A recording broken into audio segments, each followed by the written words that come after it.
Alright, so second part of this video. First, what I'm going to do is take this cover off so I can get to the chain and remove it and make it a little bit easier for us to work on. It should just come off. So that's off. We'll clean that up. Throw that in a bucket. There's the chain.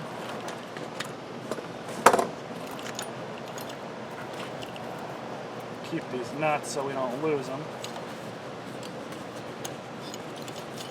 Definitely needs to be cleaned up. Grab my trusty repurposed home use vacuum.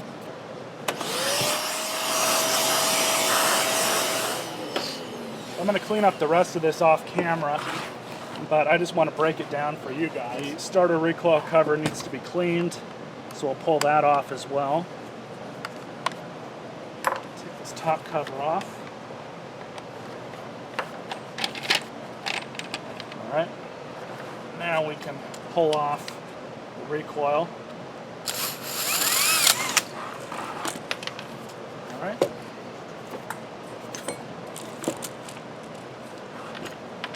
Oh, this thing is filthy. Pull cord looks to be in pretty good condition. I don't necessarily want to bother with this because these can be kind of a pain in the ass to change out. This whole thing here is rusted. I don't know if I'm going to be able to. I'm more worried about breaking things if I start diving into that. Let's take this cover. This will be washed too. I'm going to clean out what I can here. And then afterwards, I'll let you guys know. Alright, so here's where we're at now. I've just been cleaning everything up, and as you guys can see, it's a lot cleaner than it was. I took the oiler cover off and cleaned out the inside of there real well, at least as well as I could. But I've just been pretty busy. This brush and this brush for the harder stuff. Then, of course, picking out all the stuff that's just kind of tacked on. They're really bad. But I'm just about ready to start tearing into the carburetor. Alright, so now I'm going to pull off the carburetor, have a look at it.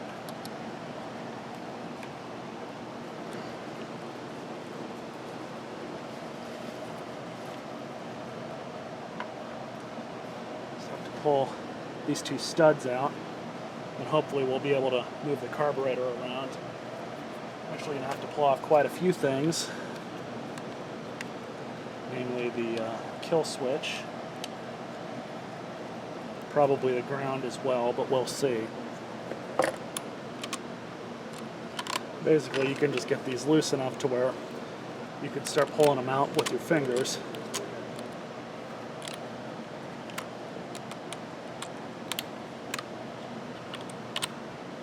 There's two.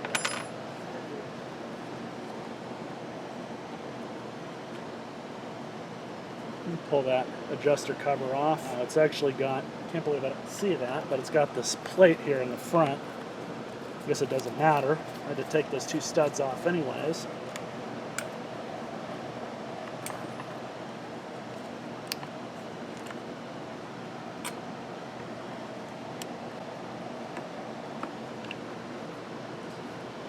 And amazingly, we've only got one fuel line coming off here. There's normally two, but I guess since it doesn't have a primer bulb, it doesn't really need two. Set this aside, start messing with that in a minute. Let's make sure there's nothing in here that I can possibly suck up with the vacuum. I'm going to clean all this out. Of course, so here's the fun part. In order to replace this line, we basically have to get into the tank. But this is really all you do.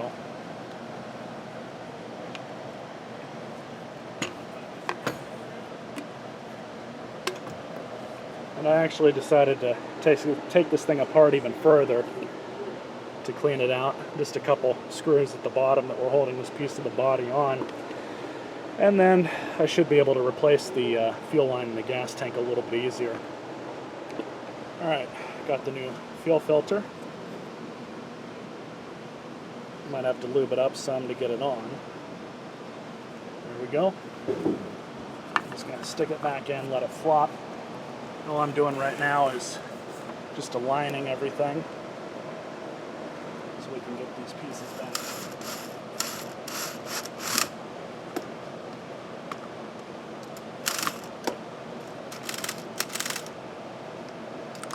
That's good. So for this one, this one, I believe, right back over here somewhere.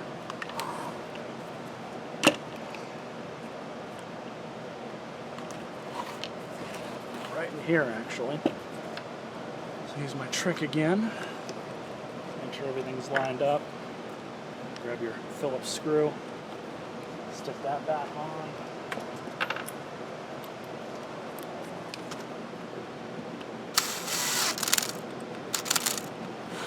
And I like to go just a little tighter. So there's that.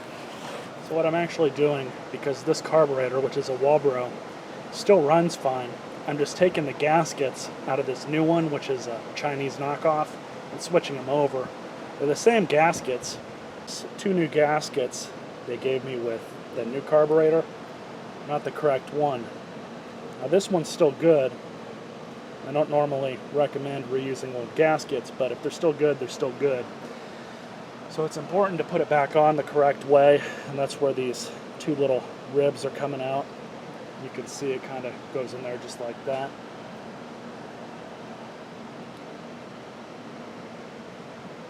And of course the little notch right there lines up, as well as to there.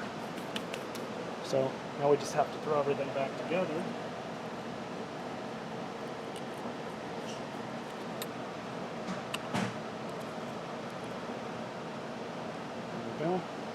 Gasket's still lined up.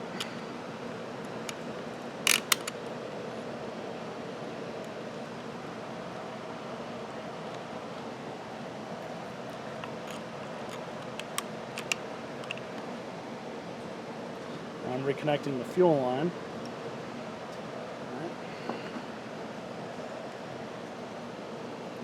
Now I am going to pull that down a little bit just to take some of this slack off.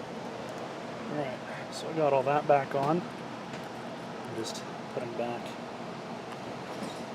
the cover.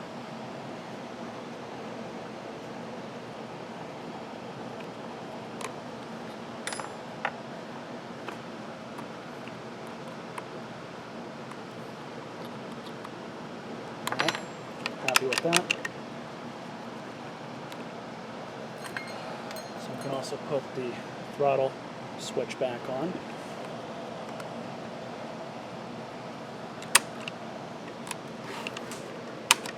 Now it works. So here's the old air filter. And of course you've got to pre-thread these screws in before you install it. Alright, and then as you guys can see, I'll put that boot back on.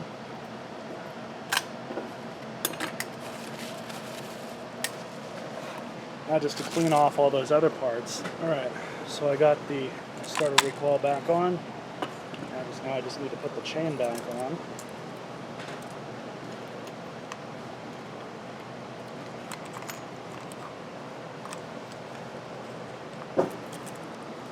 It's actually a little loose.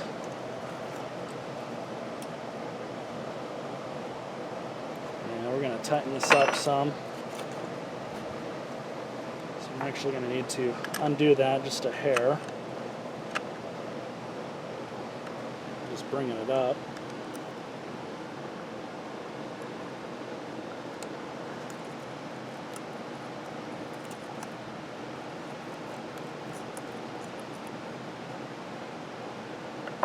Actually, tighten this up a little bit more.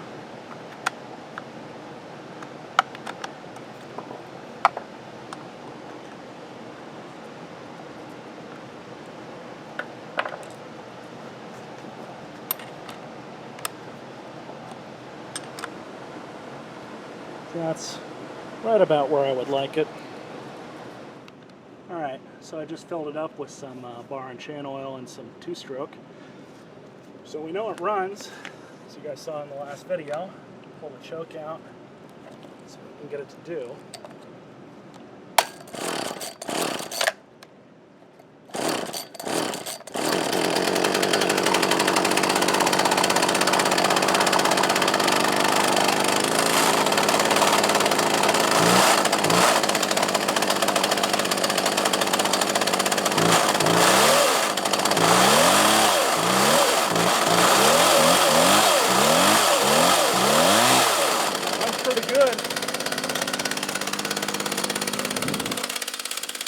Need to adjust the carburetor just a little bit.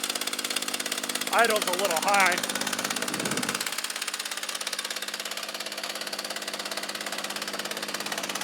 Let it run for a second.